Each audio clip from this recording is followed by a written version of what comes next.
Welcome to The Focused View, the podcast for eye care professionals across Australia. Brought to you by Opticare. In each episode, we bring together leading eye care, optical and business professionals to share valuable insights, practical tips, and the latest trends shaping the optical business landscape. I'm your host, Michael Nasser, and together we'll explore innovative strategies for practice growth, patient care, and business success in the eye care industry. Whether you're starting your career, managing a practice, or just looking to stay ahead of the field, The Focused View is your source for inspiration and knowledge.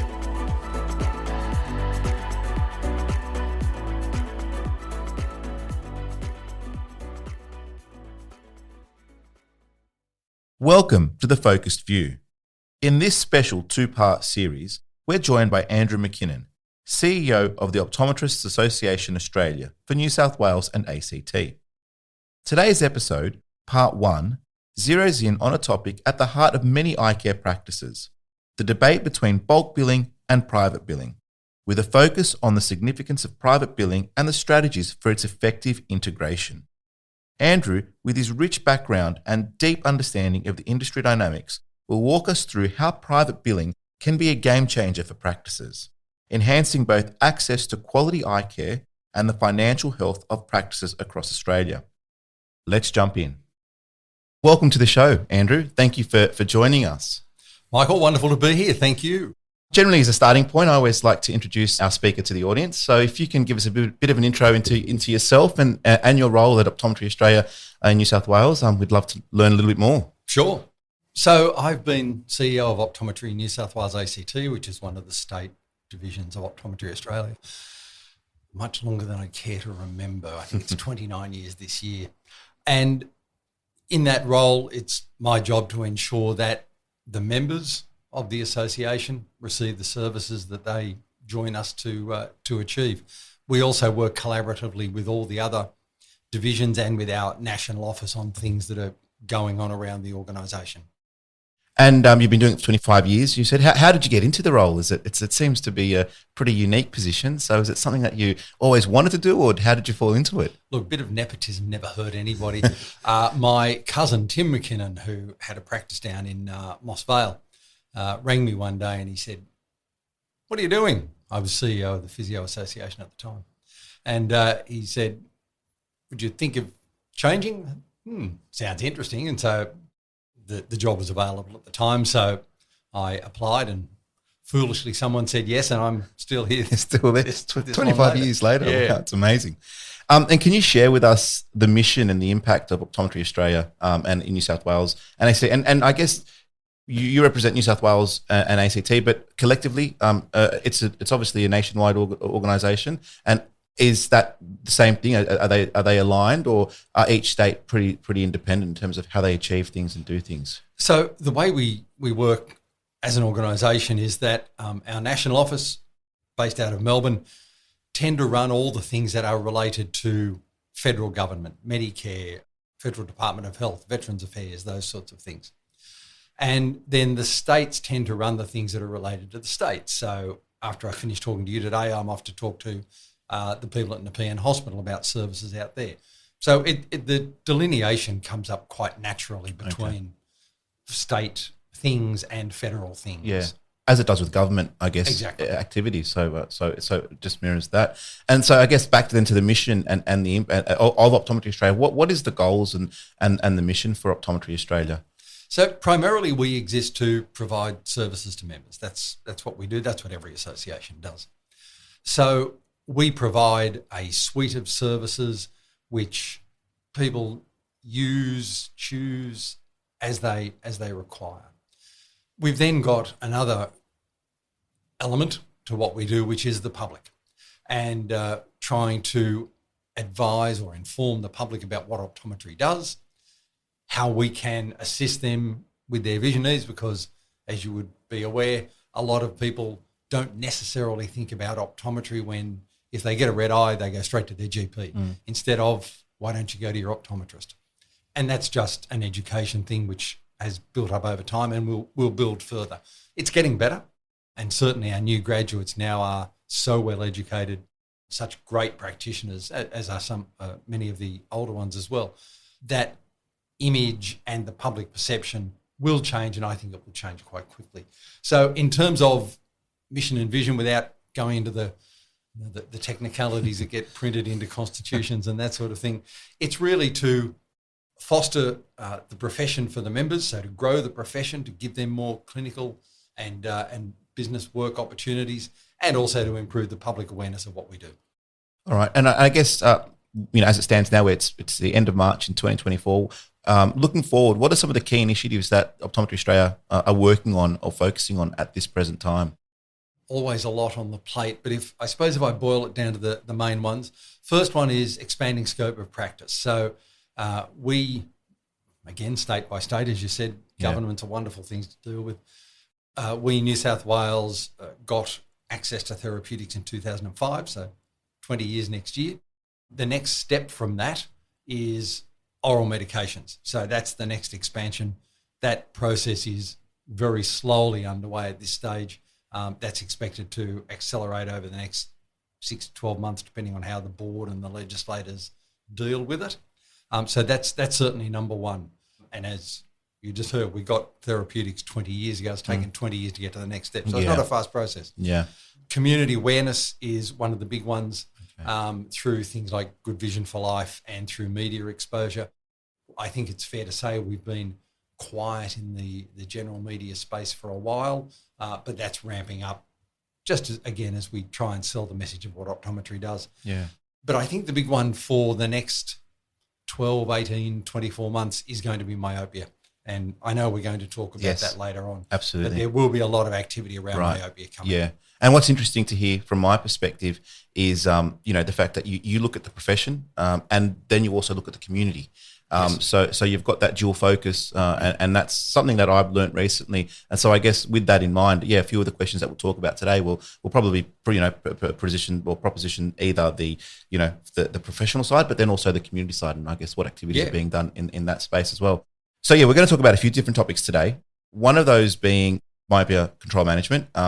We are going to touch on some expanded scope of optometry offerings and where we're heading there. But the first thing we're going to talk about is bulk billing and private billing, because again, I've been involved in the industry for close to 15 years now, and I know in the capacities that I've had, whether we bulk bill or whether we private bill, the noise around that has only increased as time has gone on. And obviously there are some reasons as to why that's the case. But I guess if we start to look into this a little bit deeper, bulk billing has played a crucial role in making, eye care accessible to all around Australia, and has been a cornerstone of our public healthcare system for several decades. But can you speak to how you see it now in 2024? Yeah, sure. So when bulk billing originated back in 1975, it was the fee set at the time was the true average cost of a consultation for an optometrist. It was calculated out by people who know it far better than I ever will. But it was a realistic figure. The problem since then has been that at every annual budget and federal budget, this magic black box formula gets applied to it, and no one understands it, but it always miraculously comes up at about half the rate of inflation. Okay. Just astonishing. So since that time, inflation's been going up at, say, a linear 4%, whatever the number is. The benefit, the Medicare schedule benefit, has been going up at roughly 2%. And so the gap has just widened out. And there's now no possible way that anyone could argue that the Medicare benefit remotely reflects the cost of providing services. So two things then happen. One is you either stop bulk billing and you go to a private model, and we'll talk about that in a minute, or you continue what broadly happens, which is the cross-subsidisation between product and service. Mm-hmm. And that's the only way that it works. And when we talk about New Zealand a bit later on, if you look at the New Zealand experience, they charge an appropriate private fee, and I think the most common fee there is about $90 for the consultation, mm-hmm. which fairly reflects the cost of providing the service, and then they deal with the retail part of it separately. We don't. It's this intermixing of cost of service being subsidised by the retail component. So from that point of view, something's going to happen. Either this cross-subsidisation continues, and in a really competitive market, which you would know far better than I would, that has a limited lifespan as a business concept, or you start charging. And I don't think anybody realistically has a problem with the concept of someone charging a fair fee for their service. But yeah, I think the challenge there is there's been a society that's evolved on the concept of it, and so breaking that down is a hard thing for us to grasp. But as you've mentioned, as time has evolved, it hasn't really caught up with the value, I guess, that the optometrists are providing in that space compared to what the bulk billing amounts are. So I guess why do you think it's important for practices to consider private billing if they're not already doing it? I think it's the only way to maintain really high quality care. The retail space is, again, as you would know much better than I would, very competitive. There are big players out there who work on marketing principles and they know how to price. And so if on similar products, you're way off the mark in terms of price, it's not going to work. Now, okay, there's product differentiation and that sort of thing, but by and large, if you're competing in a retail market, you've got to be price competitive. So that means that your ability to cross-subsidise by higher prices on product is limited. So how do you change your income point? The only way to do that is to charge for what you deliver. And that's why I think people are going to be forced to look at whether bulk billing is a sustainable model for them going forward, or whether they are going to be forced to introduce at least some level of private billing. Now, it'll be helped if the government allows us to run a co-payment, which they don't at the moment. That would be really nice. So you could just bulk bill and say it's an extra $20. For a consumer, that's painless. What's not painless is you have to pay me whatever my fee is and then go and get a rebate. That doesn't work as well. Yeah. Is that what the GPs do? Because I know that a lot of GPs now have incorporated private billing and very often there's a gap that's prepared. So that's similar in terms of what we want to try and achieve in terms of what, I guess the optometry rebate works. Yeah, so the GPs, as people would know if they've got a private billing GP, the GP will bill the whole consultation, so $100, whatever it happens to be, and then you get an immediate rebate from Medicare. So it feels like a gap. The problem with that, well, not the problem, the thing about that is that facility is built into the GP's practice management software. We don't have that integration yet. So that's one of the critical things. So we don't yet have the facility to do what the GP does. We're allowed to do it that way. Okay. But we don't have the facility because of that software integration. And that's what I'm hoping with the software providers at some stage that will become a feature. Yeah. And I guess something that you've touched on earlier, and I think it's important to note is, we are a healthcare profession that does rely on the retail side of our business. And that's where the majority of the income comes across for most, or if not all practices from that point of view. So when you have that in play, it does, like you said, it can not necessarily create confusion, but you then rely on the sale of the product to then subsidise effectively the consultation, and that's not necessarily a true way, I think, or the right way to necessarily do that. So I feel that if you're attributing the value at the right parts of the business, it only leads to a more solid offering overall. So you're not overpricing one area to compensate for another, which is a little bit different, I guess. Yeah, look, I agree completely, and that's intrinsically in business, that's not good. You would very well know. If you've got one part of the business cross-subsidising the other, maybe it's sustainable for a short period for a certain objective, but as an ongoing model, it doesn't work. No, yeah. So for practices that are looking to implement private billing into their practice, what initial steps should they take? Okay. So we've learned a lot from the GPs in this. And as you know, just recently there's been an explosion of private billing GPs. Yes. But it started a number of years ago, and I have in my head a story I read in one of the GP publications about a practice out at Mount Druitt. And immediately you think, okay, lower socioeconomic area, this is not going to work. Worked brilliantly. And they did a study on why it worked. And the key things that came out of that study were, the very first thing you've got to do is get your staff on board. Because if your staff aren't on board, they won't convey with conviction the reason that you're making the change. Because the patient rings and says, want to make an appointment, you go, terrific, but now there's a cost associated with it. And if they're hesitant about that, look, I'm really sorry, but there's a cost associated with it, conveys to the patient that, there's no real conviction with this. So that was the first message, get your staff on board. The second point that came out of it was know your pricing model. So understand what you are charging for what service and have it rock solid. So it's not, Michael, you're $100, but because Joe's really nice and I like her, she's only 50. None of that. This is my price because that's what I'm worth. You've got to understand why you are doing it, so why you're making the change. So is it because the business is unsustainable, or is it just that you developed a dislike for Medicare, whatever it happens to be? And what are the benefits to the patient? And the benefits with the GP, and they are with us as well, is that you can spend more time. And you get a better clinical service. Hopefully you get a better clinical outcome by paying for it. And people are used to paying for it.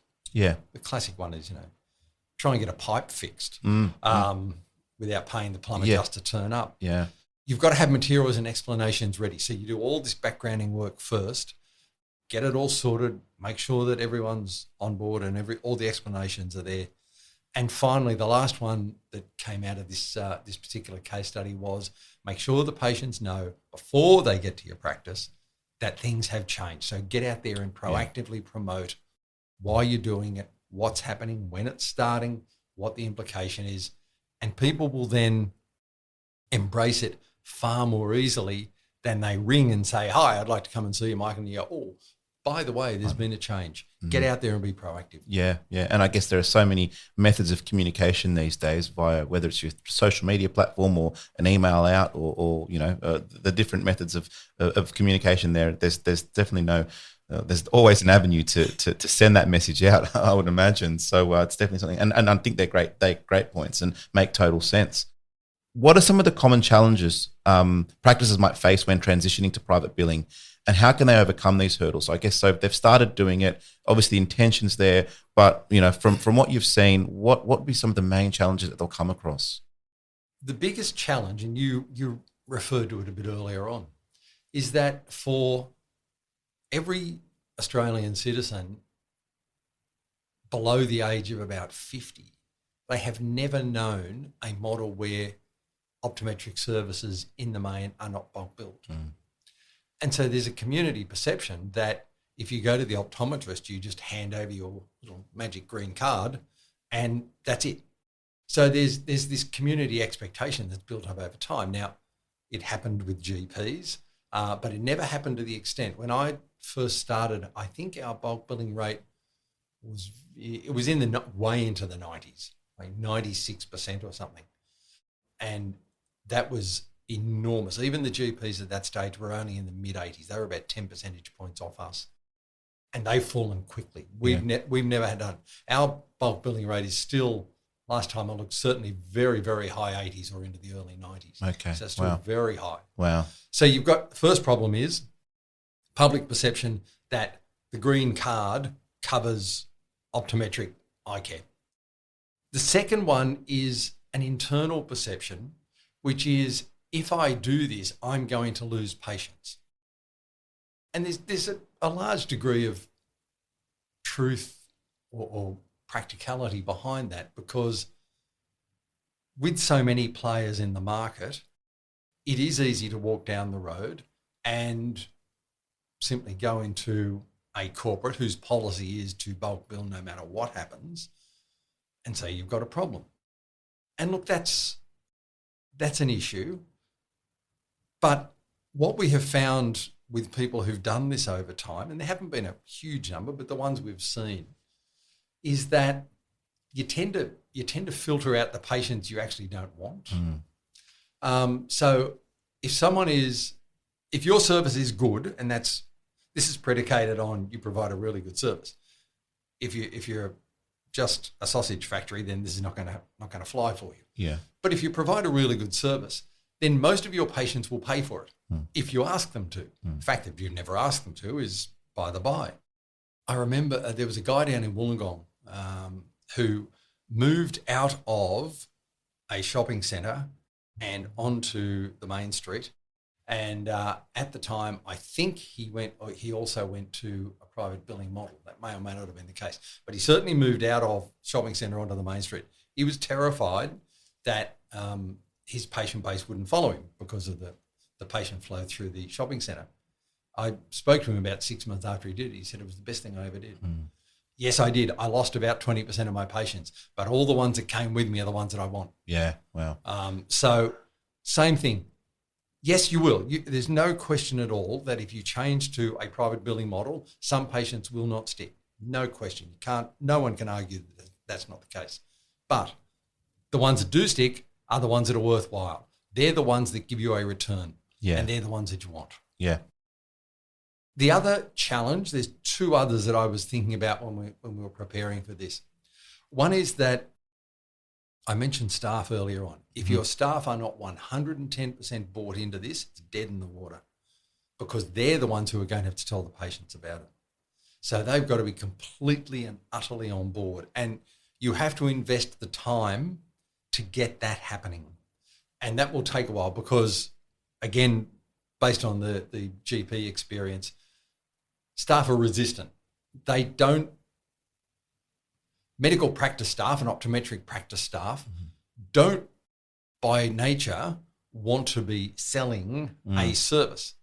However, if you look at medical specialists, think of an ophthalmologist.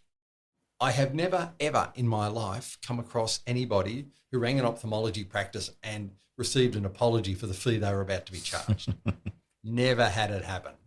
So the medical specialists can show us the way to do this. They know the worth of their service. Yeah. They know that people benefit from their expertise and they're prepared to charge a fee for it.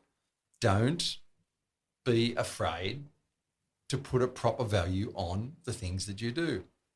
And the last thing is, you commented on it earlier on, communication with patients. Yeah. Absolutely critical.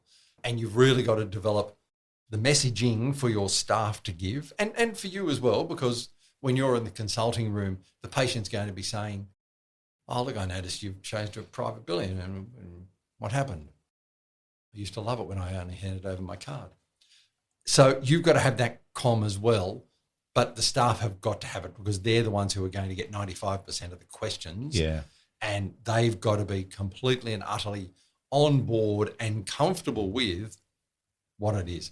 So they're the ones that really came out in this GP thing as, I'll call it barriers, but certainly the things that you've got to deal with before you go down that path. Yeah, a few really, I think, important steps there, and I think super critical to the success. You could definitely understand. One thing I definitely heard loud and clear was getting your staff on board, because they are the ones that will drive it. They're the ones that are dealing with it day to day. So you've got to ensure that they're there, and also what someone's fear might be at the beginning is generally not what translates later on. So what you are mindful of or fearful of in implicating something or doing something, it's like, well, you tend to find, you're looking back and, oh, actually, what was I worried about that for? So when I heard you say that, I was like, yeah, that rings true. I guess that, there have been some circumstances where I've been, I guess, victim of that, and it may hold you back. And then once you do it, you're like, oh, wow, how awesome is this? Can you highlight any success stories or benefits that practices have experienced after adopting private billing? I haven't got a lot because not a lot of optoms have moved wholly from bulk billing to private billing. Yeah. The GP one is one that I use a lot because that's a study that was, as I said, done in the medical literature. The ones that the few that I've come across and I've sort of kept in touch with, yes, it was rocky to start with. And they did experience some pushback from patients, but they were prepared for it. Again, as I said before, the big advantage to it was the time they were able to commit to their patients. Okay. Because it meant that they were no longer having to watch the clock to get them through or watch the product-related sales. Now, product-related sales are always important, but not to the same extent. at the end of the day, they felt that they had a better service with better patients, the people that really wanted to be there, who valued their service and really appreciated what they did for them. It was more professionally rewarding, and they felt, I remember one guy said, I just feel like I'm a more accepted part of the community because I now have this is my words, not his, a station in life which is more akin to a professional rather than a retailer. Yeah. Makes total sense. And with all those positives, I mean, I guess the challenge is now for anyone that's not doing it, or if they're at least considering it, these are some tips and some tools that they potentially can use to get in there and to do that. Is there any other support systems or programs that you're aware of that, that Optoms or, can get more information about this type of stuff? Or? The association does have some resources. It's not extensive, but we certainly have some. Yeah. Groups like Provision and eyecare Plus are very strong in this because clearly they're business support units, and they do have a lot of stuff. And I'd say to any private practice that's looking to do this is to talk to us, but also seriously consider whether one of the practice support groups is a worthwhile investment for them. Absolutely. I think, in today's day and age and the challenges that are faced with business and that, I think, aligning yourself with someone that's going to be able to support you with these types of decisions, which isn't the everyday type of decision that an optometrist is generally making, is it can only be a benefit. So that makes total sense. Thank you for joining us on The Focused View, proudly presented by Opticare. It's been our privilege to share the insights and stories that resonate deeply with the eye care community. We hope today's episode has not only inspired you, but also armed you with the practical strategies and innovative ideas to help you enhance your practice and professional journey. If you found value in our conversation, we'd be grateful if you could leave us a 5-star review on your preferred podcast platform. And share this episode with your colleagues. It helps us reach more eye care professionals like you and grow our community of visionaries. Stay connected by subscribing to The Focused View and visiting our website www.thefocusedview.com.au for additional resources and episode summaries. We look forward to your company again in our next episode. Until then, keep focused. I'm Michael Nasser. Bye for now.